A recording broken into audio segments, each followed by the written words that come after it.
C is a general-purpose programming language created by Dennis Ritchie at the Bell Laboratories in 1972.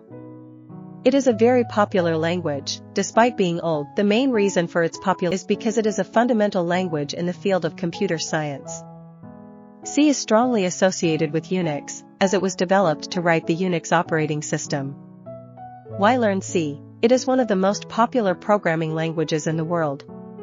If you know C, you will have no problem learning other popular programming languages such as Java, Python, as the syntax is similar. C is very like Java and Python.